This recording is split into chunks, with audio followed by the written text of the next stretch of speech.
बिस्मिल्लाहिर्रहमानिर्रहीम। अस्सलाम वालेकुम students, I am Wajid Ali combo, your chemistry teacher. Student, S and P block elements ये हमारा यूनिट है और इस यूनिट को हम बड़ी डिटेल के साथ डिस्कस करेंगे।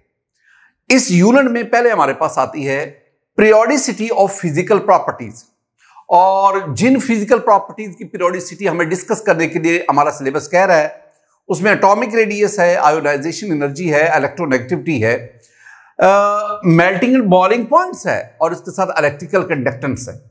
लेकिन इसमें जो एटॉमिक रेडियस है उसकी periodicity, ionisation energy, electron affinity भी, इलेक्ट्रोनेगेटिविटी भी, ये सारी की सारी मैं आपसे डिस्कस कर चुका हूं। मैं उनको दोबारा डिस्कस नहीं करूंगा। वही चीजें जो मैं डिस्कस कर चुका हूं वो मैंने इस टॉपिक को भी मद्देनजर रखकर डिस्कस की थी। आज के इस लेक्चर में पीरियोडिसिटी ऑफ फिजिकल प्रॉपर्टीज में मैं दो फिजिकल प्रॉपर्टीज, इनकी पीरियोडिसिटी आपके साथ शेयर करूंगा। एक है melting and boiling points and the second one is electrical conductance. Let's start from melting and boiling points. पहली आसान सी बात, अगर आप किसी को बताना चाहें कि मेल्टिंग पॉइंट क्या है, बॉइलिंग पॉइंट क्या है, सिंपल। मेल्टिंग पॉइंट को पहले देखें।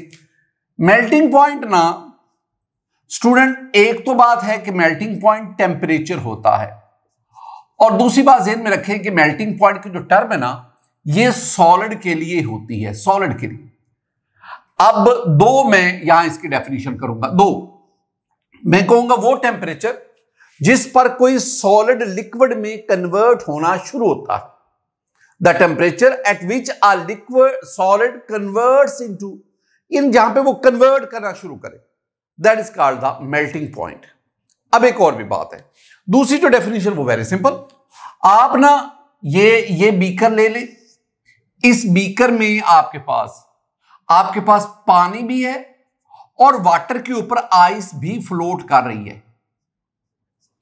यानी इस बीकर में दो फिजिकल स्टेट को एग्जिस्ट कर रही हैं, एक सॉलिड आइस और एक वाटर लिक्विड। तो अब आप इसका ना टेम्परेचर नोट कर लें। इसका टेम्परेचर जो है ना वो आपके पास 0 डिग्री सेंटीग्रेड होगा and this temperature is called the melting point. अब मैंने जो बोला है ना इसको आप सेंटेंस की सूरत पे ले आओ। वो टेम्परेचर जिस पर किसी सब्सटेंस की सॉलिड और लिक्विड स्टेट को एग्जिस्ट करती है, सॉलिड और लिक्विड स्टेट को एग्जिस्ट, दोनों इकट्ठी पाई जाती है, वो टेम्परेचर उसका क्या कहलाता है, that is called melting point. तो ये बिल्कुल इसी तरह जैसे हमने मेल्टिंग पॉइंट को डील किया, यही बात आप फ्रीजिंग बॉइलिंग पॉइंट पे ले जाए। बॉइलिंग पॉइंट पे मैं कहूंगा बॉइलिंग पॉइंट भी टेम्परेचर होता है, लेकिन बॉइलिंग पॉइंट की टर्म ये सॉलिड के लिए नहीं, ये लिक्विड के लिए ही होती है। यहां भी हम दो ही डेफिनेशन करेंगे बॉइलिंग पॉइंट के लिए। वो टेम्परेचर जिस पर कोई लिक्विड वेपर्स में कन्वर्ट करना शुरू करता है, the temperature at which a liquid starts to convert into vapors, that is called the boiling point। एक और भी बात जो हम अक्सर बच्चों को बता रहे होते हैं, जो आपके ज़हन में भी है, वो टेम्परेचर जिस पर लिक्विड का वेपर प्रेशर एक्सटर्नल प्रेशर के इक्वल हो जाए। मैं तो इसको ज्यादा फोकस करूंगा। यानी वो टेम्परेचर हम उस टेम्परेचर को बॉइलिंग पॉइंट कहेंगे कब, जब वेपर प्रेशर ऑफ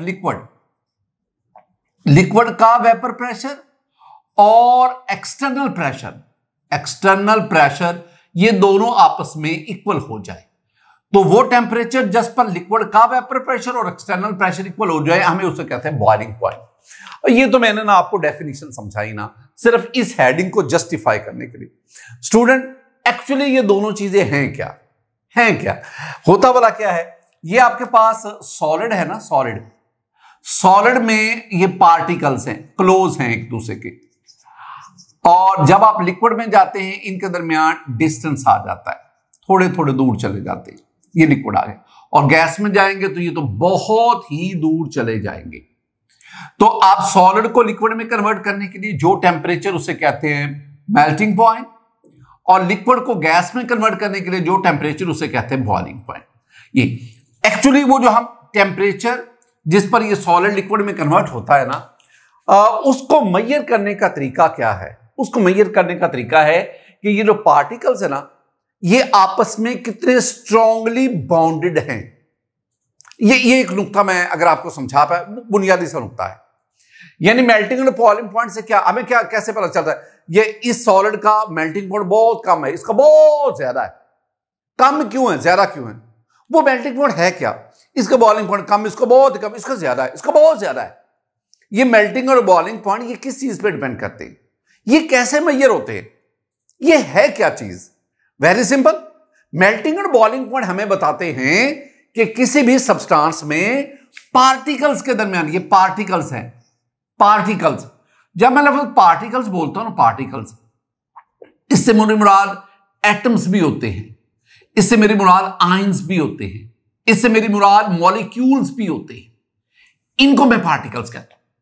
तो मेल्टिंग और बॉइलिंग पॉइंट हमें क्या बताते हैं? यह बताता है कि किसी भी सब्सटेंस में पार्टिकल्स के दरमियान अट्रैक्टिव फोर्सेस कितनी स्ट्रॉन्ग है, हाउ स्ट्रॉन्ग एटम्स और मॉलिक्यूल्स और ions bound together. Melting boiling point हमें क्या बताता है कि कितने स्ट्रांगली पार्टिकल्स आपस में बाउंड होते हैं। तो किसी भी सब्सटेंस में जब पार्टिकल्स ज्यादा स्ट्रांगली बाउंड होंगे, उसका मेल्टिंग बॉइलिंग पॉइंट ज्यादा होगा, और जब पार्टिकल्स के दरमियान अट्रैक्टिव फोर्सेस वीक होंगी तो उसका मेल्टिंग पॉइंट। मैं एक और भी बात करता हूं, पहले जनरल वो बात कर लो। स्टूडेंट, ये जो मेल्टिंग पॉइंट है और मैं पहले जनरल बात कर रहा हूं, फिर इसको थोड़ा सा मैं स्पेसिफाई करूंगा। Melting and boiling point is directly proportional to strength of attractive forces. Attractive forces, ये मैंने एक जनरल सी बात की, ये वही बात जो मैं ऊपर कर रहा हूं उसको मैंने ये इस शॉर्टकट में लिख दिया कि जिस सब्सटेंस में पार्टिकल्स के दरमियान अट्रैक्टिव फोर्स स्ट्रॉन्ग होगी उसका मेल्टिंग और बॉइल। अब पार्टिकल्स के दरमियान कौन से अट्रैक्टिव फोर्स है? क्या मेटालिक बॉन्ड है, क्या कोवलेंट बॉन्ड है, आयनिक बॉन्ड है, क्या वंडरवाल फोर्सेस हैं, हाइड्रोजन बॉन्डिंग है, कौन से अट्रैक्टिव फोर्स है? वो तो हमारी डिस्कशन का हिस्सा है ना, उसको तो हम डिस्कस करेंगे ना। हम देखेंगे किस सब्सटेंस में पार्टिकल्स के दरमियान कौन से अट्रैक्टिव फोर्स है, कौन से स्ट्रॉन्ग है, कौन से वीक है। एक और बड़ा अहम तरीन नुकता मैं कहूंगा कि आपने इसको ज़हन नशीन कर लेना है बेटा जी। मेल्टिंग और बॉइलिंग पॉइंट इसका ताल्लुक है स्ट्रेंथ ऑफ अट्रैक्टिव फोर्सेस से, लेकिन ये जो मेल्टिंग पॉइंट है ना, मेल्टिंग पॉइंट दो चीजों पे डिपेंड करता है। एक वो आपकी बात ठीक है, स्ट्रेंथ ऑफ अट्रैक्टिव फोर्सेस। एक और भी बहुत अहम तरीन नुकता है, और वो स्ट्रक्चर ऑफ द लैटिस, कि आपका जो लैटिस है उसका जो स्ट्रक्चर है वो भी मेल्टिंग पॉइंट को अफेक्ट करता है। ये जो मैंने नीचे दूसरी बात लिखी है ना, ये मेरी गुफ्तगू का हिस्सा है, मरकजी हिस्सा, मेन पॉइंट है। इसलिए तो मेल्टिंग पॉइंट दो चीजें किसी भी सब्सटेंस के मेल्टिंग पॉइंट का फैसला करेंगी। एक, उसके पार्टिकल में attractive forces, strength of attractive forces, मैंने कहा कि पार्टिकल में अट्रैक्टिव फोर्सेस कितनी स्ट्रांग है, और दूसरा उसका क्रिस्टल लैट, उसका स्ट्रक्चर वो क्या है। मैं आता हूं पीरियोडिक ट्रेंड में दो बातें। पीरियोडिक ट्रेंड में एक तो हम अक्रॉस द पीरियड पढ़ेंगे और दूसरा डाउन द ग्रुप। ये जो मैं आपको टॉपिक पढ़ाऊं ना मेल्टिंग, इसमें इतनी ज्यादा वेरिएशन है कि जो गिरगट है वो भी हाथ बांध लेता है कि इतनी तो मैं नहीं रंग बदलता जितनी इसमें वेरिएशन का रंग बदल रही है। हर लम्हे पे नई बात, उसकी जस्टिफिकेशन नहीं, लेकिन सुनना हौसले के साथ, हम इनको याद करेंगे, समझने की कोशिश करेंगे। Let's start from the across the period. मैं ना पहले पीरियड 2 लेता हूं। मैंने पीरियड 2 भी डिस्कस करना है, मैंने पीरियड 3 भी डिस्कस करना है। पीरियड 2 कहां से शुरू होता है? Lithium, beryllium, boron, carbon, nitrogen, oxygen, fluorine, neon. These 8 are the elements of period number 2। मैंने ऊपर ना हर एक का ग्रुप भी लिखा। लिथियम का ताल्लुक 1st है, नाइट्रोजन 5th है, फ्लोरीन 7th है, नियॉन 8th है। हर एक एलिमेंट का ग्रुप भी लिख दिया। एक मैंने और काम किया, मैंने ना इन सब के मेल्टिंग पॉइंट आपको लिख के दे दिए। लिथियम का मेल्टिंग पॉइंट 181, बेरिलियम 1282, कम ज्यादा, 12 से ये 21 और ज्यादा, 21 से ये 35 और ज्यादा। यानी जब हम यू मूव कर रहे हैं, यहां तक मैंने भी बात की है, जब हम यू मूव कर रहे हैं तो मेल्टिंग पॉइंट और इस तरह बॉइलिंग पॉइंट भी वो इंक्रीज करता जाता है। तो मैं कहूंगा, मैं पहली बात ये कर गया कि जब हम 1 to 4th 1 to 4 यहां तक जाते हैं, तो melting point and boiling point increases, ये बढ़ते हैं। क्यों बढ़ते हैं? ये तो डिस्कशन है ना, ये तो डिस्कशन है। तो फोर्थ ग्रुप तक मेल्टिंग एंड बॉइलिंग पॉइंट बढ़ रहे हैं और ये वैल्यूज आपको कन्विंस कर रही है। दूसरी बात, 4 से 5 पे जाओ, नाइट्रोजन, ऑक्सीजन, फ्लोरीन, नियॉन, आगे आप बढ़ो। नाइट्रोजन का मेल्टिंग पॉइंट -280, 210, बहुत कम, -219 और कम। ये देखना, ये माइनस में जब ये 210 से 219 है ना, अगर माइनस ना लिखा होता तो फिर तो मैं कहता ना 210 से 219 बड़ी वैल्यू है, लेकिन अब माइनस आ जाता है तो उसका मतलब वो छोटी वैल्यू है। ये तो बहुत कम हो गया, ये उससे भी कम, ये उससे भी, और ये तो बहुत कम हो गया। इसका मतलब क्या हुआ कि मेल्टिंग एंड बॉइलिंग, ये जो मैं ट्रेंड बता रहा हूं ना, एक एक्सेप्शन के साथ ये मेल्टिंग और बॉइलिंग पॉइंट का सेम ट्रेंड है। यानी इनमें मेल्टिंग बॉइलिंग पॉइंट बहुत कम है और वो मजीद कम होता जाता है। ये मैं इसको नीचे ला के कहा कि इनसे तो बहुत कम है, अब कितना मैं नीचे ले जाऊं, और तो ज्यादा नीचे कहां ले जाऊं, और ये मजीद कम होता जाता है। तो मैं यहां पे क्या कहूंगा, मैं कहूंगा melting point and boiling point decreases. मैं एक नुकता अपने पास डिस्कशन का रखता हूं कि ये थोड़ा सा एक्सेप्शन यहां पे, वो हम डिस्कस कर लेते हैं। अच्छा, तो आओ अब जरा पहला सवाल, या फर्स्ट ए से फोर्थ, ये ना आपसे शॉर्ट आंसर क्वेश्चन पूछा जाता है। कौन सी पीरियोडिक प्रॉपर्टी है जो किसी भी पीरियड में हाफ तक इंक्रीज करती है और उसके बाद डिक्रीज करती है? हम कहेंगे मेल्टिंग एंड बॉइलिंग पॉइंट। ये आपका आंसर आ गया। अब 4 तक क्यों बढ़ी और आगे क्यों कम हुई? ये स्टूडेंट जरा आपने इन तमाम एलिमेंट्स की नेचर को देखें। जब आप 1 to 4 जाते हैं यहां से लेकर यहां तक, तो ये जो पहले 3 है ना, ये वाले, यानी first A, second A, third A, these are metals. मुझे पता है बोरॉन तो नॉन मेटल है, लेकिन बोरॉन के नीचे जो है एल्यूमिनियम वगैरह, वो तो सारी मेटल्स है ना। तो ये फर्स्ट 3 जो ग्रुप्स हैं ये मेटल्स के, और फिर यहां से लेकर यहां तक ये अगर आप जाएंगे तो ये नॉन मेटल्स है। अब मेटल्स के मेल्टिंग बॉइलिंग पॉइंट का फैसला कोई और अट्रैक्टिव फोर्सेस करेंगी, नॉन मेटल्स के मेल्टिंग बॉइलिंग पॉइंट का फैसला और अट्रैक्टिव फोर्सेस करेंगी। पहली बात, मेटल्स के मेल्टिंग बॉइलिंग पॉइंट का फैसला 2 बातें करेंगी, 2 बातें। एक इसमें मेटालिक बॉन्ड, जिसमें मेटालिक बॉन्ड स्ट्रॉन्ग होगा उसका मेल्टिंग बॉइलिंग पॉइंट ज्यादा होगा, और दूसरा strength of attractive forces, metal में अट्रैक्टिव फोर्सेस कौन है? Metallic bond. और दूसरा स्ट्रक्चर, वो दूसरी बात भी आप ना स्ट्रक्चर को भी ज़हन में रख लो, ये स्ट्रक्चर आ गया। अब दूसरी तरफ आ जाओ, ये जो नॉन मेटल्स हैं ये नाइट्रोजन N2 की शक्ल में एग्जिस्ट करता है, ऑक्सीजन O2 की शक्ल, फ्लोरीन F2 की शक्ल में, और नियॉन ये तो मोनोएटॉमिक गैस है ना। इसका मतलब है ये small symmetrical non polar molecule की फॉर्म में एग्जिस्ट करती है। तो इनका मेल्टिंग बॉइलिंग पॉइंट किस पे डिपेंड करेगा? Strength of van der Waals forces, strength of London dispersion forces, यानी इसमें लंडन डिस्पर्शन फोर्सेस या जिसे वंडरवाल फोर्सेस, उसकी स्ट्रेंथ इसके मेल्टिंग बॉइलिंग पॉइंट को डिसाइड करेगी। और वो किस पे डिपेंड करती है? वो तो साइज पे डिपेंड करती है, पोलराइजेबिलिटी पर डिपेंड करती है, वो हम चीजें देखेंगे। ये मैंने आपको ना कुछ क्वेश्चन रेज कर दी। अब जरा इस पर जरा गौर से आना। और ये कार्बन एक अनोखा केस है, है नॉन मेटल, लेकिन carbon is a non metal, लेकिन मेल्टिंग पॉइंट बहुत कम, मेल्टिंग पॉइंट में मेटल्स को भी बीट कर रही है। ऐसा क्यों होता है?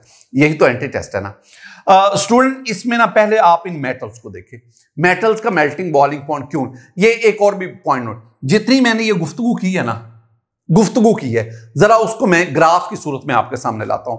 ये मेरे पास पीरियड 2 इसके एलिमेंट्स और उनका मेल्टिंग पॉइंट को ना ये देख लें। 4th ग्रुप तक मेल्टिंग पॉइंट इंक्रीज हुआ, ये सबसे कम जो है लिथियम, बेरिलियम, फिर बोरॉन और कार्बन का सबसे ज्यादा, और उसके बाद ये बहुत कम हो गया, और नाइट्रोजन से ऑक्सीजन, फ्लोरीन, और ये कम होता गया। ये मेल्टिंग पॉइंट है। अगर आप बॉइलिंग पॉइंट में देखें, बॉइलिंग पॉइंट साफ ज़ाहिर है, ये जो रेड लाइन है ये बॉइलिंग पॉइंट है, ये मेल्टिंग से जरा ज्यादा होगा, साफ ज़ाहिर ज्यादा ही होता है। तो अब ये भी लिथियम का कम, बेरिलियम, बोरॉन का इसका और ज्यादा बढ़ता गया। और उसके बाद बहुत कम हो गया नाइट्रोजन। यहां पे एक ना एक्सेप्शन आ गई जो मैं आपसे शेयर करना चाहता था। अब नाइट्रोजन का बॉइलिंग पॉइंट कम है, ऑक्सीजन का ज्यादा है, फिर फ्लोरीन का कम, फिर नियोन का कम हो जाएगा।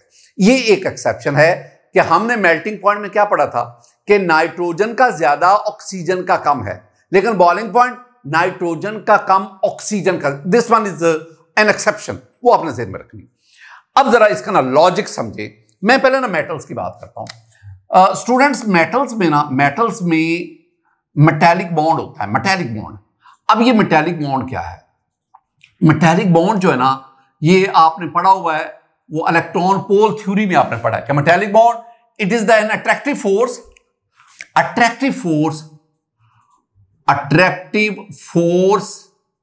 between metal cations and ये electron clouds which is delocalized। मैंने इसको शॉर्ट करके ना लिख दिया, which is delocalized, C of delocalized electronic cloud और मेटल कैटाइन के दरमियान जो अट्रैक्टिव फोर्स है that is called metallic force. मैं मजीद बात को आसान करने की कोशिश करता हूं। मेरे पास ना लिथियम है, lithium belongs to first A group, ये फर्स्ट ए, ये लिथियम मेटल है, ये लिथियम मेटल है, ये लिथियम के कैटाइन्स है, ये कैटाइन्स। मेरे पास लिथियम के बाद बेरिलियम है, सेकंड ए ग्रुप। अब इसमें ये है इसके कैटाइन, इसका साइज छोटा होगा, ये बेरिलियम के कैटाइन का साइज छोटा होगा ये। अब ये लिथियम के कैटाइन्स है। आपको पता है ना कि मेटल क्या करती है, अपने वैलेंस शेल में मौजूद इलेक्ट्रॉन का लॉस करती है। वो इलेक्ट्रॉन यहां मेटल स्ट्रक्चर में, मेटल लैटस में वो मूव करते हैं और वो ऐसे लगता है जैसे क्लाउड ऑफ इलेक्ट्रॉन वो मूव कर रहे हैं। और इसमें दो इलेक्ट्रॉन होते हैं वैलेंस शेल में, तो पर एटम 2 इलेक्ट्रॉन का लॉस होता है और इस पे चार्ज आ गया +2। अब वो 2 इलेक्ट्रॉन यहां पे पर एटम 2 इलेक्ट्रॉन ये, और ये इलेक्ट्रॉनिक क्लाउड जो है ना ये जनरेट करते हैं। अब ना मैं इसको थोड़ा सा बड़ा करके आपको समझाने की कोशिश करूंगा। स्टूडेंट्स, ये आ गया मेटल का कैटाइन, ये जो मैंने बनाया, और ये वो इलेक्ट्रॉन है। अब मेटल कैटाइन और इलेक्ट्रॉन के दरमियान ये जो अट्रैक्टिव फोर्स है, इस अट्रैक्टिव फोर्स को हम, ये इस अट्रैक्टिव फोर्स को हम कहते हैं मेटालिक बॉन्ड। ये मेटालिक बॉन्ड है, मेटालिक बॉन्ड। याद रखना, मेटालिक बॉन्ड 2 चीजों पे डिपेंड करता है, 2 चीजों पे। एक, number one charge density of cation. ये क्या था? Charge density of cation. और number 2 number of binding electrons, अब ना जो फर्स्ट ए ग्रुप है ये पर एटम 1 बाइंडिंग इलेक्ट्रॉन देता है, सेकंड ए ग्रुप पर एटम 2 बाइंडिंग इलेक्ट्रॉन, और थर्ड ए ग्रुप पर एटम 3 बाइंडिंग इलेक्ट्रॉन। तो जितने बाइंडिंग इलेक्ट्रॉन ज्यादा होंगे उतना मेटालिक बॉन्ड ज्यादा होगा। अब इसका मतलब क्या हुआ कि जब आप फर्स्ट ए, सेकंड ए और थर्ड ए इधर मूव करते हैं मेटल्स में, तो मेटालिक बॉन्ड इसकी मेल्टिंग बॉइलिंग पॉइंट को डिसाइड करेगा। मेटालिक बॉन्ड 2 चीजों पे डिपेंड करता है। अब जब आप यूं मूव करते हैं तो नंबर ऑफ बाइंडिंग इलेक्ट्रॉन बढ़ते हैं।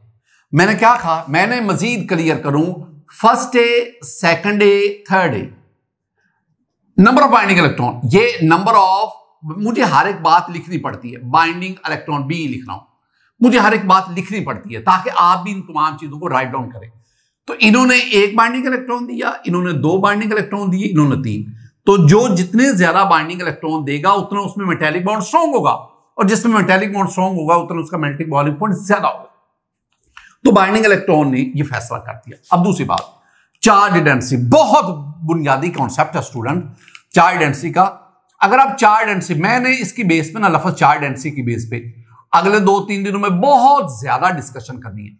चार्ज डेंसिटी क्या होता है? Charge density is the ratio between charge to size ratio, charge to size ratio. जो अल्कली मेटल्स हैं उन ये चार्ज टू साइज रेशियो किसकी, कैटाइन की। अल्कली मेटल्स उसका ये कैटाइन है। सेकेंड ग्रुप उसका ये कैटाइन है 2+ में। थर्ड ग्रुप उनका ये कैटाइन है 3+ में। अगर मैं कहूं कि इन तीनों केसेस में किसकी चार्ज डेंसिटी सबसे ज्यादा है, जिसकी चार्ज डेंसिटी ज्यादा होगी उसमें मेटालिक बॉन्ड स्ट्रॉन्ग होगा। तो वो कहते हैं जी दो चीजें देखें, एक तो चार्ज को देखें, किसमें मैग्नीट्यूड ऑफ चार्ज ज्यादा है, इसमें ज्यादा है, थर्ड ग्रुप में ज्यादा है, और साइज, जिसका साइज कम होगा उसकी चार्ज डेंसिटी ज्यादा होगी। यानी ये दोनों फैक्टर हमें बता रहे हैं कि इन तीनों में charge density third A group की ज्यादा है। थर्ड ए ग्रुप, उससे कम सेकंड ए, उससे कम आपके पास फर्स्ट है। तो जिसकी चार्ज डेंसिटी ज्यादा उसमें मेटालिक बॉन्ड स्ट्रॉन्ग, और जिसमें मेटालिक बॉन्ड स्ट्रॉन्ग उसका मेल्टिंग बॉइलिंग पॉइंट ज्यादा होगा। अगर आप सब बातों को समराइज करो तो हमने क्या कहा कि first A, second A, third ए, इसमें जो एलिमेंट्स हैं दे आर मेटल्स, और मेटल्स के मेल्टिंग बॉइलिंग पॉइंट्स को कौन फैसला करता है, मेटालिक बॉन्ड। मेटालिक बॉन्ड कितनी चीजों पे डिपेंड करता है, दो चीजों पे, एक चार्ज डेंसिटी पे और एक नंबर ऑफ बाइंडिंग इलेक्ट्रॉन पे। जब आप फर्स्ट ए से सेकंड ए, सेकंड ए से थर्ड ए की तरफ बढ़ते हैं तो नंबर ऑफ बाइंडिंग इलेक्ट्रॉन भी बढ़ते जाते हैं। बाइंडिंग इलेक्ट्रॉन के बढ़ने की वजह से इन मेटल्स में मेटालिक बॉन्ड स्ट्रॉन्ग होता जाता है। और दूसरी बात क्या है, चार्ज डेंसिटी। चार्ज डेंसिटी किसे कहते हैं, charge density is the charge to size ratio. और इसमें हमने क्या कहा कि जब आप फर्स्ट ए, ये फर्स्ट ए ग्रुप है, जब आप फर्स्ट ए से सेकंड ए फिर थर्ड ए की तरफ जाते हैं तो चार्ज का मैग्नीट्यूड बढ़ता है +1 +2 +3, लेकिन साइज रिड्यूस होता जाता है। अगर ये चीज बढ़ रही है, ये कम हो रही है, तो अल्टीमेटली चार्ज डेंसिटी बढ़ रही है। इसका मतलब है थर्ड ए ग्रुप के कैटायन की चार्ज डेंसिटी सबसे ज्यादा। अगर उसकी चार्ज डेंसिटी ज्यादा होगी तो उसमें मेटालिक बॉन्ड स्ट्रॉन्ग होगा। जितनी चार्ज डेंसिटी ज्यादा होती है ना कैटायन की, जितनी कैटायन की चार्ज डेंसिटी ज्यादा होती है उतना कैटायन अपने गिर्द स्ट्रॉन्ग इलेक्ट्रिक फील्ड क्रिएट करता है, और जितनी इसकी इलेक्ट्रिक फील्ड की स्ट्रेंथ ज्यादा होती है उतना ये इलेक्ट्रॉन को स्ट्रांगली हेल्ड करता है, और उसी फोर्स को हम क्या कहते हैं, मेटालिक बॉन्ड। स्टूडेंट, इसके बाद एक और खूबसूरत सी बात, और वो है कार्बन। कार्बन का मेल्टिंग बॉइलिंग पॉइंट तो इनसे भी बहुत ज्यादा है, बहुत ज्यादा। अच्छा, कार्बन को देखते हैं। अगर मैं आपसे कहूं ना स्टूडेंट मुझे कार्बन ला के दो, मैं आपसे कहता हूं मुझे भी कार्बन ला के दो, आप दुनिया जहां मर्जी फिर आपको कार्बन नहीं मिलेगी। फिर तो कार्बन की शक्ल में मुझे आप क्या ला के दोगे, आप मुझे ला के दोगे ग्रेफाइट। आप कहेंगे सर ये ले ग्रेफाइट, ये कार्बन है। आप मुझे ला के देंगे डायमंड, ये कहां आप मुझे ला के देंगे, डायमंड कहां आपको मिलेगा तो ला के देंगे ना। अच्छा, बहरहाल ग्रेफाइट और diamond these are allotropes of carbon. जब हम कहते ना इसका मेल्टिंग पॉइंट बहुत 3500, तो जब मैं 3500 कहता हूं ना तो ये मेरा इशारा ग्रेफाइट की तरफ है, नहीं मेरा इशारा डायमंड की तरफ है। डायमंड का मेल्टिंग पॉइंट 3500 है, मेल्टिंग पॉइंट 3500। अच्छा, मुझे एक बात बताओ, ग्रेफाइट का मेल्टिंग पॉइंट क्या होगा, क्या 35 से ज्यादा होगा, कम होगा? अब आपके ज़हन में एक फिल्म चल पड़ी। आप कहते जी अगर डायमंड का 3500 है, diamond is the hardest naturally occurring substance. Diamond हीरे को हीरा ही काटता है और कोई नहीं काट सकता, हार्डेस्ट। तो भाई डायमंड से भी कोई हार्ड होगा? अगर नहीं है कोई, तो इसका अगर मेल्टिंग पॉइंट ज्यादा है, हार्ड है, तो डेफिनेटली ग्रेफाइट का मेल्टिंग पॉइंट कम होगा। ये हमारी सोच है, ये हमारी सोच है। Graphite is slippery to touch, just like Mobil oil, just like grease, जैसे ग्रीस होती, ये भी बतौर लुब्रिकेंट इस्तेमाल होता है ना। तो ये पुश करेंगे, या आपके ना उंगली के ऊपर अगर ग्रेफाइट रख करके अंगूठे से पुश करेंगे वो फिसल जाएगा, स्लिपरी टू टच। इसका मतलब क्या हुआ, ये तो बहुत सॉफ्ट है, दिस इज हार्डेस्ट। अगर सॉफ्ट है तो उसका मेल्टिंग पॉइंट कम होगा, लेकिन नहीं। वैल्यूज देखो, वैल्यूज हैं इसका मेल्टिंग पॉइंट ग्रेफाइट का 3750 है, और मेरे ख्याल में आप मेरे से मुत्तफिक होंगे कि 3750 is greater than 3500। So we can say that the melting point of graphite is greater than melting point of diamond. चलें, जो भी है ये इसका मैं अभी फैसला करता हूं, और भी कुछ बातें आपके साथ करता हूं। अब सवाल ये पैदा हुआ कि कार्बन चाहे ग्रेफाइट की शक्ल में हो चाहे डायमंड की शक्ल में, तो कार्बन का मेल्टिंग पॉइंट इनसे मेटल से भी ज्यादा है। वजह सिर्फ एक लफ्ज है, और वो है कि कार्बन इन डायमंड और in graphite form it has a giant covalent structure. ये लफ्ज है। तो क्या है? ग्रेफाइट या डायमंड की सूरत में carbon has giant, huge, huge, दो कामत, जाइंट कोवलेंट स्ट्रक्चर, जिसमें एटम्स आपस में कोवलेंट बॉन्ड के जरिए बॉन्डेड है और ये एक ह्यूज स्ट्रक्चर है। उस ह्यूज स्ट्रक्चर होने की वजह से भी वो आपस में स्ट्रेंथ बढ़ जाती है। तो जिसकी वजह से मैं आपको एक टेबल बताना चाहता हूं जिसमें मैं डायमंड और ग्रेफाइट के बारे में कुछ बहुत खास बातें आपके साथ इस टेबल में देखें। स्टूडेंट, हमारे पास इसमें अगर आप इस टेबल को देखेंगे, एक साइड पे डायमंड और दूसरी तरफ मैंने ग्रेफाइट को लिया हुआ है। 2-4 पॉइंट्स आपने पहले पढ़े, कोई नई बात है तो उसको राइट डाउन कीजिएगा। Diamond, that is a transparent and hardest substance in nature. On the other hand, graphite, that is an opaque and that is soft, slippery to touch. Diamond is non-conductor क्योंकि diamond में there is no availability of electron. All carbon electrons are busy in bonding with other carbon atoms. While in case of graphite is conductor but parallel to the length. Good conductor, parallel to the length, क्योंकि graphite में carbon के 4 में से 3 electron bonding में और 1 electron जो है वो बिटवीन द लेयर्स डीलोकलाइज होता है and that is the current carrier. Relative density देखे, डायमंड इसकी डेंसिटी ज्यादा है, ग्रेफाइट की डेंसिटी कम है। और ये भी आपको पता है कि in diamond carbon is sp3 hybridized and every carbon is bonded to 4 neighboring carbon atom. While in graphite, the carbon is sp2 hybridized and every carbon is bonded to 3 neighboring carbon atoms. Diamond में carbon bond length 154 picometre, graphite में carbon bond length 145, sp2 hybridized double bond character आ गया ना। Diamond जो है it occurs as octahedral crystals, while the graphite it occurs as hexagonal layered crystal. Student, the melting point of diamond is 3500 degrees centigrade, while the melting point of graphite is greater than diamond, that is 37.50. Similarly, if you see the boiling point of both, that is nearly equal to each other. 4830 and 4827 तकरीबन बराबर है। 3 degree centigrade फिर graphite का कम है, लेकिन उसको negate करो, असल जो मेन डिफरेंस है वो मेल्टिंग पॉइंट का ही है। नीचे ये मैं आपको इसके स्ट्रक्चर बताऊं। स्टूडेंट, आप कार्बन से निकले, अब आप नॉन मेटल्स की तरफ बढ़ो। आपका पास नाइट्रोजन है, ऑक्सीजन है, फ्लोरीन है, नियोन है। इनका मेल्टिंग पॉइंट कम हो रहा है, बॉइलिंग पॉइंट में एक प्रॉब्लम है, मेल्टिंग पॉइंट कम हो रहा है। क्यों कम होता है जरा देखो ना, ये हमारे पास नॉन मेटल की शक्ल में पाई जाती है। नाइट्रोजन जो है it exist as N2, oxygen जो है वो O2, फ्लोरीन जो है वो F2 और नियोन ये Ne की फॉर्म है। अब ये सारे के सारे, मैंने कहा इनके बारे में, ये सारे के सारे लीनियर डिस्क्रीट अलग थलग, नॉन पोलर स्मॉल मॉलिक्यूल्स, असल बात है कि अगर ये नॉन पोलर हैं, फिर इनके अंदर लंडन डिस्पर्शन फोर्सेस पाई जाती है, LDF। बाद बुक्स में वंडरवाल फोर्सेस है, मेनली वंडरवाल फोर्सेस में लंडन डिस्पर्शन फोर्सेस शामिल है। अब ये जो लंडन डिस्पर्शन फोर्सेस है ना, they mainly depend upon the polarizability और it mainly depends upon the size of molecule.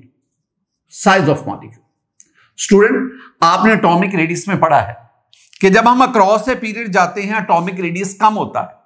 Atomic radius ज्यादा, कम, उससे कम। इसका मतलब क्या हुआ कि नाइट्रोजन के 2 एटम जब मिलकर N2 मॉलिक्यूल बनाएंगे तो इनका साइज बड़ा होगा। ये नाइट्रोजन का एक एटम, ये नाइट्रोजन का दूसरा एटम, इनके दरमियान ये ट्रिपल कोवलेंट बॉन्ड है। एक ये नाइट्रोजन का मॉलिक्यूल N2, एक और मॉलिक्यूल, उनके दरमियान लंडन डिस्पर्शन फोर्सेस। O2 की बात करें, O2 का एटम ये नाइट्रोजन की निस्बत इसका साइज छोटा है, ये ऑक्सीजन डबल बॉन्ड। अब फ्लोरीन इसका एटॉमिक साइज इससे भी छोटा है, F बॉन्ड F, और नियॉन ये तो सिंगल मॉलिक्यूल ही होता है। सारी बात मैं कहना क्या चाहता हूं, मैं ये कहना चाहता हूं कि जब आप लेफ्ट टू राइट मूव करते हैं, साइज ऑफ मॉलिक्यूल कम होने से पोलराइजेबिलिटी कम होती है, पोलराइजेबिलिटी कम होने से लंडर फोर्सेस कम होती हैं, और लंडर फोर्सेस के कम होने से इनका मेल्टिंग पॉइंट कम होता जाता है।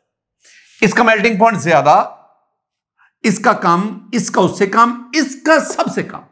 लेकिन there is an exception in boiling point. Exception है बॉइलिंग पॉइंट में। मैं अक्सर कहता हूं कि जहां पे एक्सेप्शन होगी वहां पे एमसीक्यू बने ही बने। ठीक है, मेल्टिंग पॉइंट तो कम हो रहा है, क्या बॉइलिंग पॉइंट भी इस तरह कम होता है? नहीं, बॉइलिंग पॉइंट में एक एक्सेप्शन, जरा सुनना। बॉइलिंग पॉइंट में एक्सेप्शन ये है कि जो नाइट्रोजन है ना N2, स्टूडेंट, इसका जो बॉइलिंग पॉइंट है ना नाइट्रोजन का, इसका बॉइलिंग पॉइंट है -196 डिग्री सेंटीग्रेड। और अगर मैं O2 की बात करूं, O2 की, तो इसका जो बॉइलिंग पॉइंट है ये -183 डिग्री सेंटीग्रेड। अब ये जो -196 है ना, ये छोटी वैल्यू है, ये कम है, और -183 ये क्या है? ज्यादा है। इसका मतलब क्या हुआ कि मेल्टिंग पॉइंट नाइट्रोजन का ज्यादा है ऑक्सीजन से, लेकिन बॉइलिंग पॉइंट ऑक्सीजन का ज्यादा है नाइट्रोजन से। इस बात को आपने जेहन में बिठाना है। यही तो बातें आपने याद करनी। स्टूडेंट, ये जो सारी मैंने डिस्कशन की थी ना, all this is about the period number 2। अब हम बढ़ते हैं पीरियड नंबर 3 की तरफ, और उनमें भी ये सारी की सारी गुफ्तगू हम करते हैं।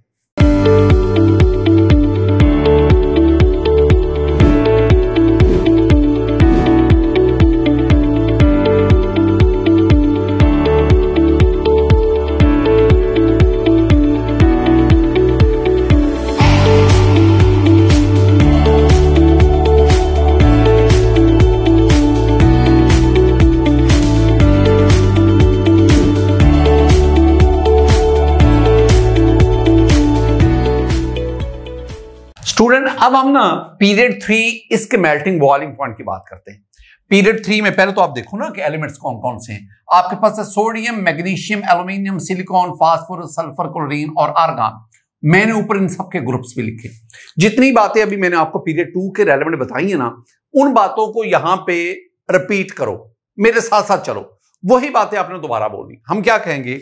हम कहेंगे कि इसमें मेल्टिंग पॉइंट कम 98, 649 इंक्रीज कर गया, 660 इंक्रीज और कर गया, चाहे थोड़ा सा भी इंक्रीज हुआ, 1410 और इंक्रीज किया।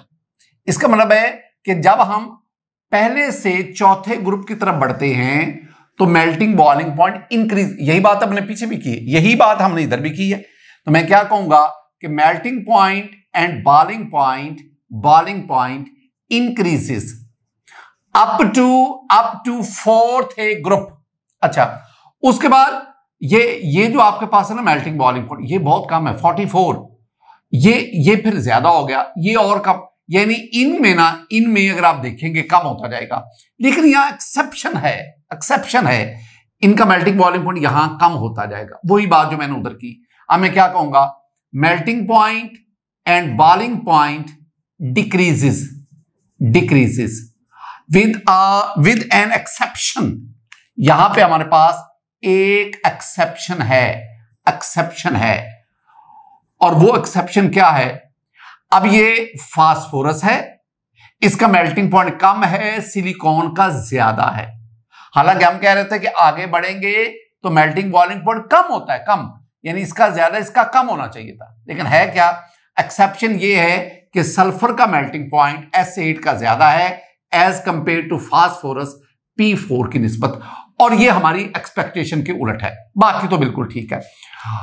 स्टूडेंट, अब हम इसके लॉजिक जानना चाहते हैं। कोई मुश्किल वाली बात नहीं, इसमें लॉजिक वाली कौन सी बात है?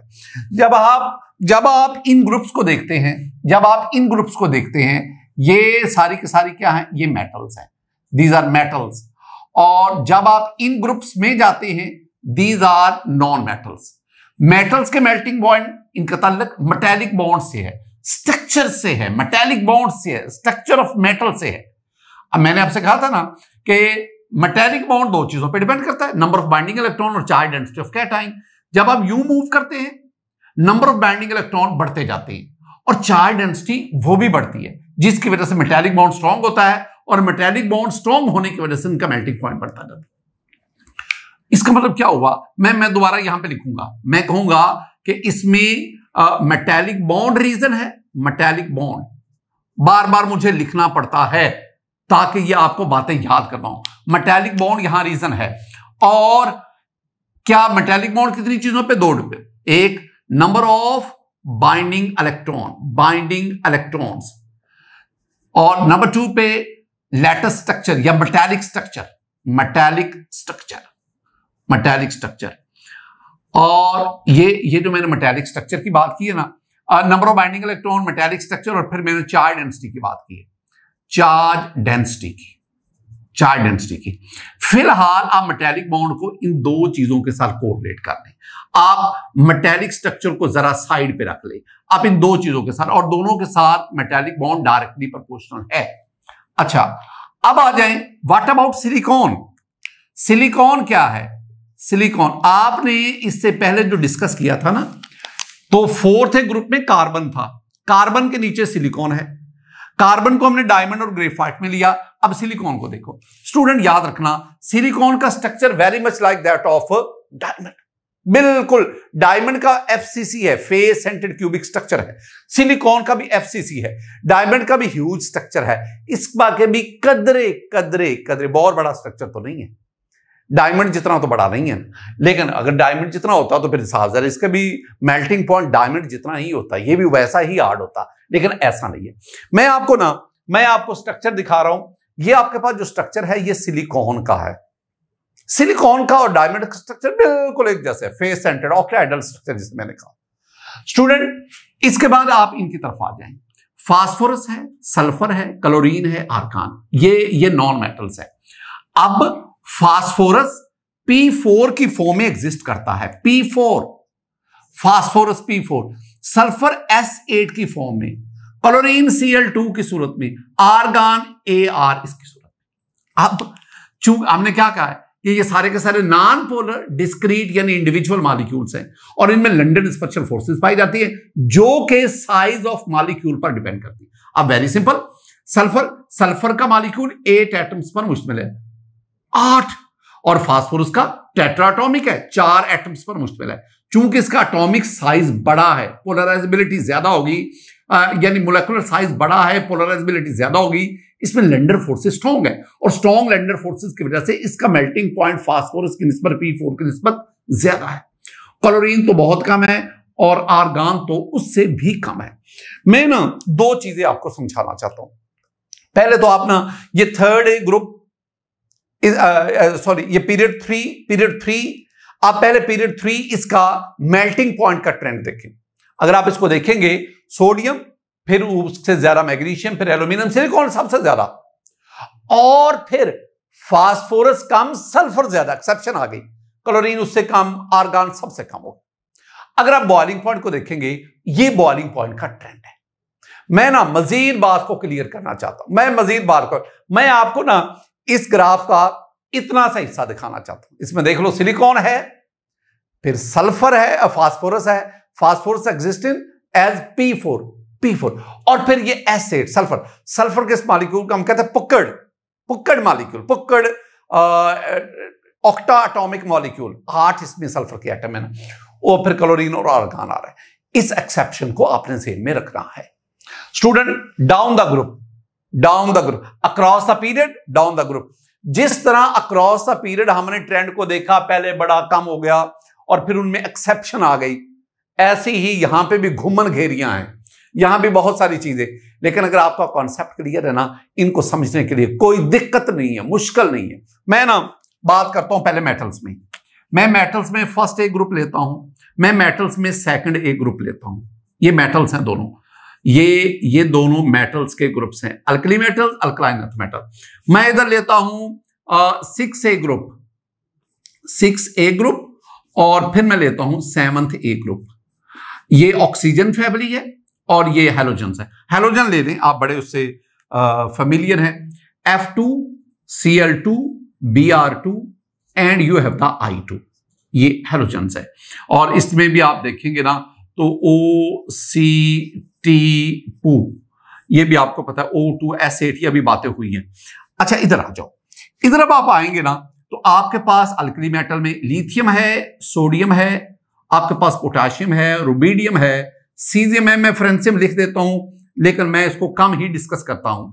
अब ये मेरे पास बी मज का सर भारा, आपका जो टोटका है उसके मुताबिक याद कर, ये मेटल्स है।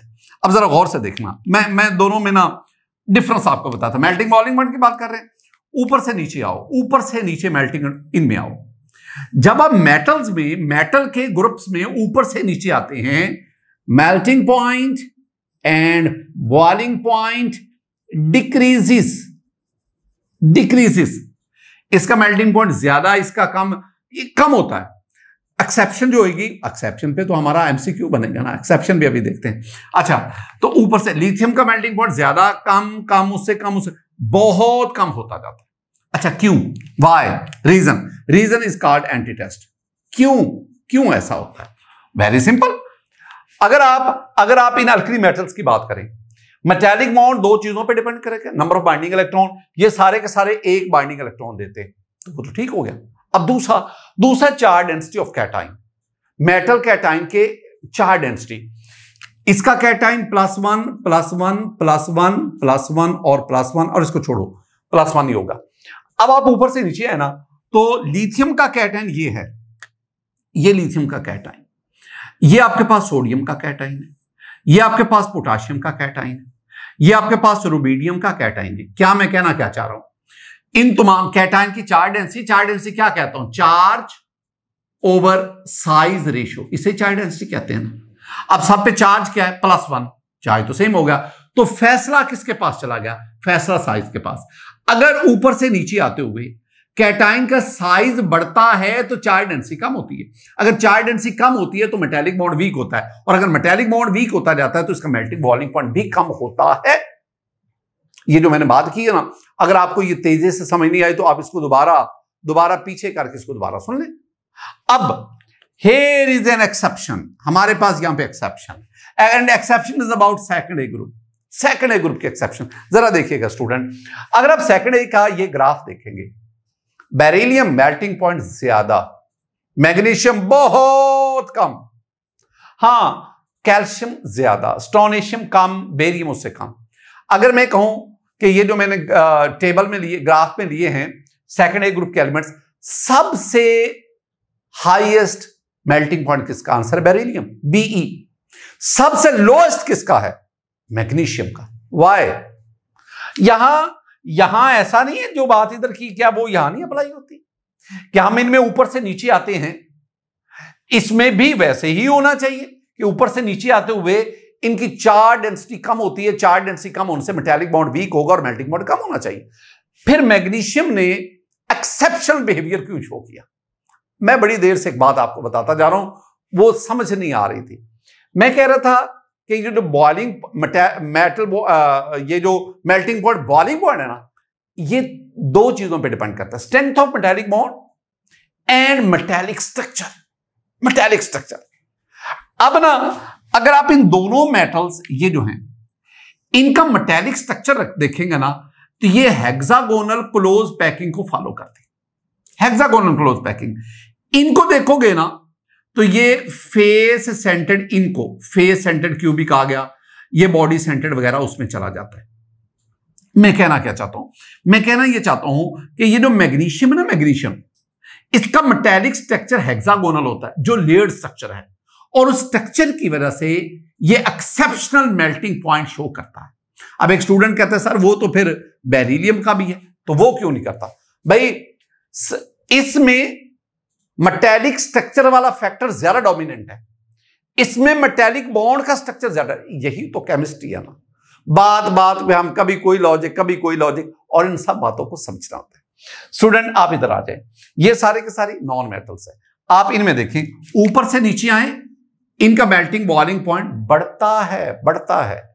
ये दोनों गैसेस हैं, ये लिक्विड है, ये सॉलिड है, ये आपको पता है। इसका मेल्टिंग पॉइंट जो है ना, मेल्टिंग पॉइंट -188.1 डिग्री सेंटीग्रेड है। इसका जो बॉइलिंग पॉइंट है प्लस 184.4 डिग्री सेंटीग्रेड है। मैं ये बॉइलिंग पॉइंट की बात कर रहा हूं। ऊपर से नीचे ग्रेटली इंक्रीज करता। वजह बहुत सिंपल है, ये सारे के सारे non polar small discrete molecules हैं। ये सारे नॉन पोलर होने की वजह से इनमें लंडन डिस्पर्शन फोर्सेस है, और London dispersion forces depends upon the size of the molecule. इसका साइज कम बड़ा, उससे बड़ा, इसका सबसे बड़ा। तो जब मोलेकुलर साइज इंक्रीज करता है, पोलराइजेबिलिटी बढ़ती है, लंडन फोर्सेस स्ट्रांग होती हैं, और जब लंडन फोर्सेस स्ट्रांग होती है तो मेल्टिंग वॉल्यूम। इन चार चीजों को ना इकट्ठा कर लो, इकट्ठा करो। मैंने क्या कहा? मैंने कहा आप ना चार चीजें यकजा करेंगे। एक आप कर लो, मैं बार बार मैं लिखूंगा, एक आप करो size of molecule. Size of molecule is directly proportional to polarizability बिलिटी। This is directly proportional to strength of London dispersion forces. This is directly proportional to melting point और boiling point. ये बात जिन, और ये सारी की सारी गुफ्तगू इनके बारे में। स्टूडेंट ने नोट किया करो कि मेल्टिंग पॉइंट, बॉइलिंग पॉइंट, इसकी टर्म वो डिपेंड करती है कि आप कौन सा सब्सटेंस ले रहे हैं। मेटल ले रहे हैं, इसमें मेल्टिंग बॉइलिंग पॉइंट का यानी बाइंडिंग फोर्स कौन सी है जो इसके मेल्टिंग बॉइलिंग पॉइंट का जिम्मेदार है? Metallic bond. ये कौन है? Non metals. इसमें कौन सी बाइंडिंग फोर्स है जो उनके मेल्टिंग बॉइलिंग पॉइंट को डिसाइड करती है? That is the London dispersion forces, van der Waals forces. Student, ये था मेरे पास मेल्टिंग एंड बॉइलिंग पॉइंट का। अब हम बढ़ते हैं एक और बहुत खूबसूरत topic, that is electrical conductance.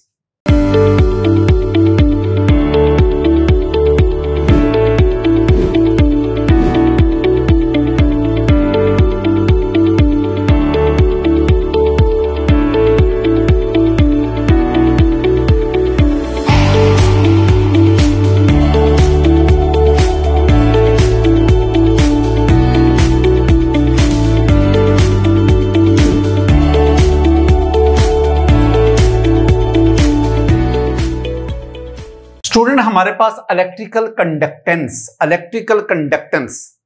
What is electrical conductance? Electrical conductance है the measure of electrical conductance, the measure of ease with which current flows through conductor.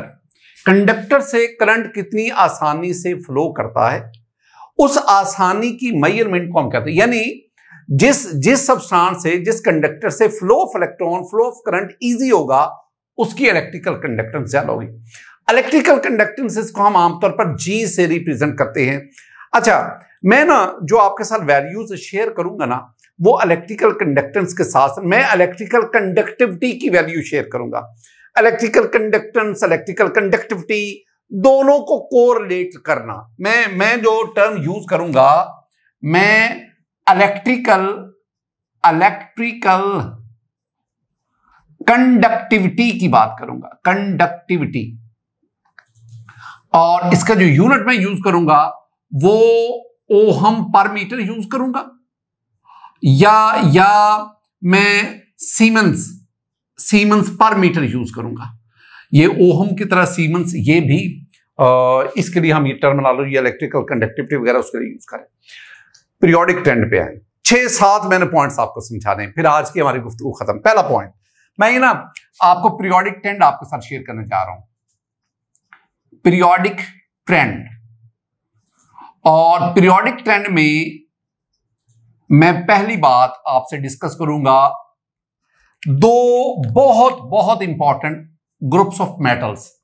एक फर्स्ट है और दूसरा हमारे पास है सेकंड है। ये दोनों मेटल्स के ग्रुप हैं। मैं आपको एक बात बताता चलूं, मेटल्स के बहुत सारी प्रॉपर्टीज पढ़ते हैं। Metals are hard, metals are insulator, metals are malleable, ductile, high melting and boiling point, metals are, अब बहुत सारी मेटल्स की प्रॉपर्टीज पढ़ते हैं। लेकिन सबसे जो most familiar property of metals भला कौन सी है? They are electrical conductance. Metals की सबसे अहम खूबी, क्यों जी? Why the metals are conductor? Very simple, due to the presence of free electrons. Free electrons कहते हैं दो चीजें इलेक्ट्रिकल कंडक्टेंस की वजह बनती है। एक, presence of relatively loose electron in the valence shell, यानी लो आयोनाइजेशन एनर्जी है तो लूज इलेक्ट्रॉन ज्यादा होंगे। और दूसरा कि वो जो मेटल स्ट्रक्चर है, जो सॉलिड स्ट्रक्चर है, जो क्रिस्टल लैटिस है, क्या वो फ्लो ऑफ इलेक्ट्रॉन को फैसिलिटेट कर रहा है? तो जिस मेटल में लूज इलेक्ट्रॉन ज्यादा होंगे और जिसका स्ट्रक्चर इलेक्ट्रॉनिक कंडक्शन में फ्लो ऑफ इलेक्ट्रॉन उसको ज्यादा फैसिलिटेट करेगा, वो अच्छी कंडक्टर होगी। ये मेरी बातें आपने नोट करनी। अब first A second A group की तरफ आए।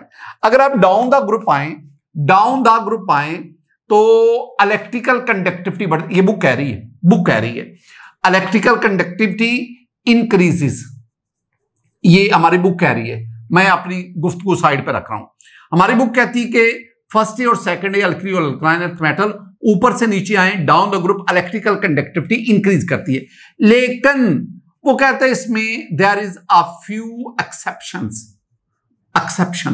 मुझे तो सारी की सारी एक्सेप्शन ही लगती है, ये फ्यू कहते हैं। चले मैं ना कुछ बातें आपके साथ शेयर करने जा रहा हूं स्टूडेंट। अगर आप इसको देखेंगे, अगर आप इस चीज को देखेंगे, इसमें आपके पास ये फर्स्ट ए ग्रुप, उसके ये lithium, sodium, potassium, rubidium, caesium, francium, इन सब की इलेक्ट्रिकल कंडक्टिविटी की वैल्यू दी हुई है। लिथियम से सोडियम की ज्यादा, उसके बाद पोटेशियम को देखो, रुबिडियम, सीजियम वो तो कम होती जा रही है। इसी तरह आप सेकंड ए ग्रुप में देखें, बेरिलियम, मैग्नीशियम, वैल्यूज को देखें, वैल्यूज को कंपेयर करो, बड़ी अब्रप्ट सी चेंजेस हैं। आप जनरली चले कह लें कि इलेक्ट्रिकल कंडक्टिविटी ऊपर से नीचे बढ़ रही है, लेकिन मैंने वैल्यू आपके साथ बता दी। दूसरी बात पे आओ, नंबर टू पे ना मैं आपके साथ फर्स्ट बी ग्रुप इसको शेयर करूंगा। फर्स्ट बी, बेटा जी फर्स्ट बी में हमारे पास है कॉपर, सिल्वर एंड गोल्ड। इनको फर्स्ट बी ग्रुप, इनके बहुत सारे नाम हैं। इनको हम कहते हैं कि दीज आर कॉइनिच मेटल। क्यों जी? इनसे सिक्के बनते हैं, हम इनको कॉइनिच मेटल्स कहते हैं। These are currency, coinage currency metals. These are noble metals। बहुत से इनके नाम हैं।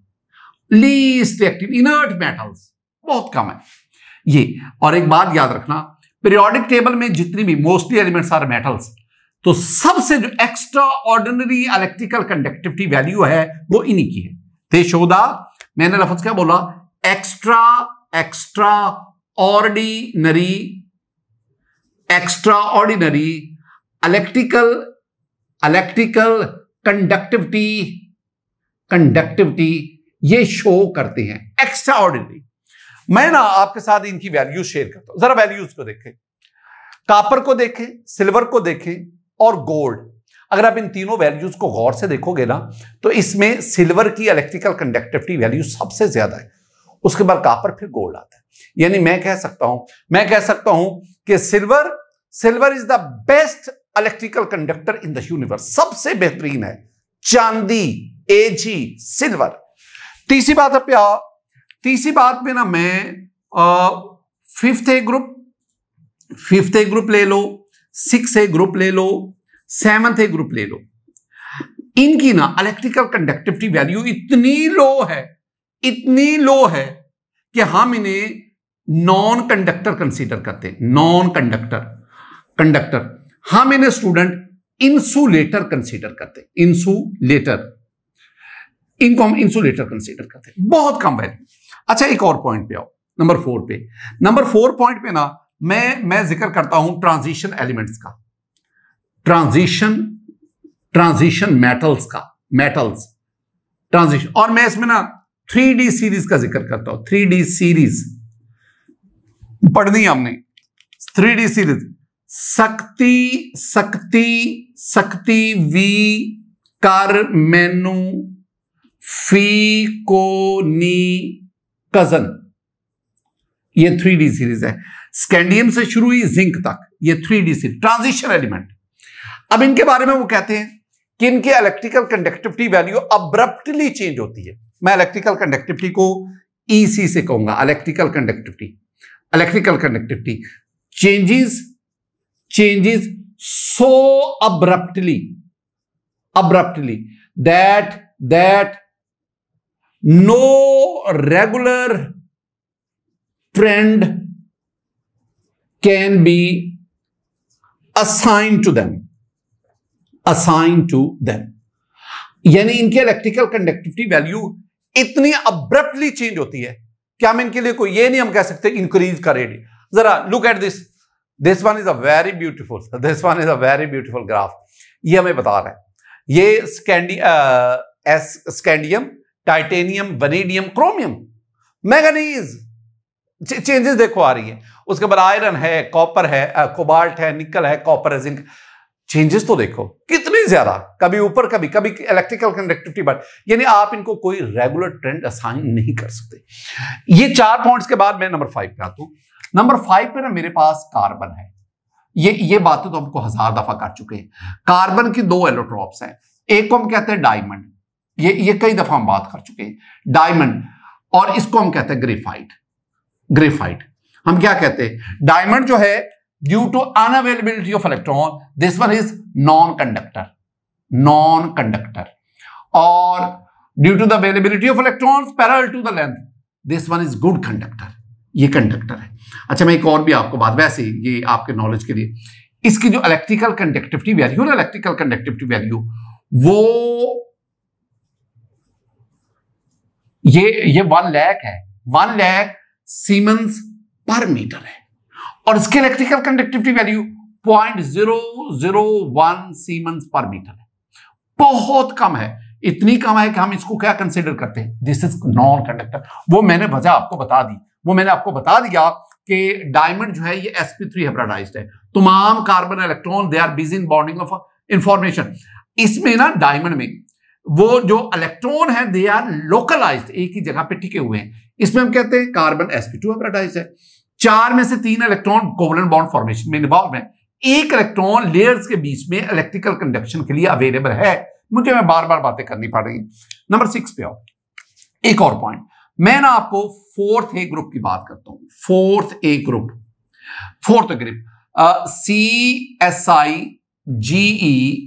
CSIGESNPB, ये 4th ए ग्रुप।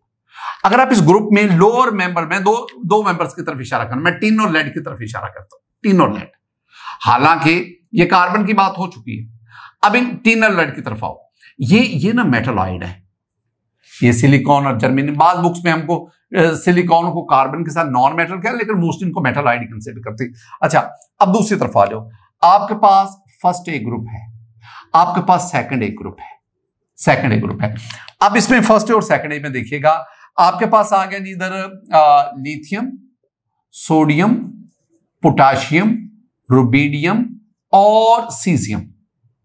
अच्छा, ये अगर आप रुबीडियम और टिन को देखोगे तो यहां पे आ गए, और इनको देखिए, ये सेकंड पीरियड, ये थर्ड पीरियड, ये फोर्थ और ये फिफ्थ पीरियड, और ये आपके पास क्या आ गया, 6th पीरियड।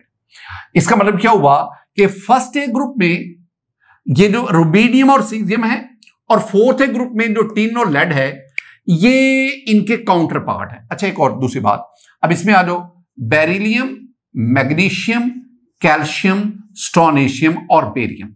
मैं कहना क्या चाहता हूं, मैं कहना ये चाहता हूं, ये जो अल्कली मेटल्स है ना, जो अल्कलाइन अर्थ मेटल्स है ना, they are good conductor of electricity. ये अच्छी कंडक्टर है, और हमने कहा कि ऊपर से नीचे आते हुए इलेक्ट्रिकल कंडक्टिविटी बढ़ती है, जो बुक ने कहा।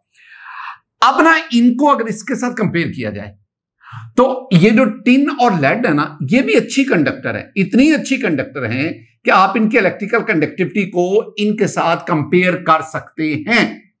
मतलब मेरे पास ये मेरे पास एक टेबल है, इस टेबल में मैं इनको कंपेयर कर रहा हूं, टिन और लेड की इलेक्ट्रिकल कंडक्टिविटी को in first A second A group के उनके काउंटर पार्ट से कंपेयर कर रहा हूं, यानी उतनी ही है।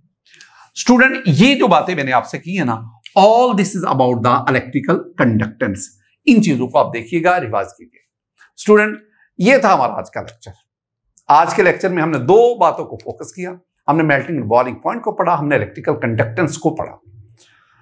लेक्चर के एंड पे रोजाना की तरह मेरी तो हमेशा आपके लिए दुआ है कि अल्लाह ताला आपको अच्छा शहरी बनाए, अल्लाह ताला आपको इस दुनिया में, आखिरत में अल्लाह ताला आपको कामयाबी नसीब करे, अल्लाह ताला आपकी मेहनत को कबूल करे, अल्लाह ताला आपके जज्बे को, जिस जज्बे के साथ आप मेहनत कर रहे हैं और जो मंजिल आप हासिल करना चाहते हैं, मेरी दुआएं आपके साथ हैं, मेरी तमाम एफर्ट आपके साथ है।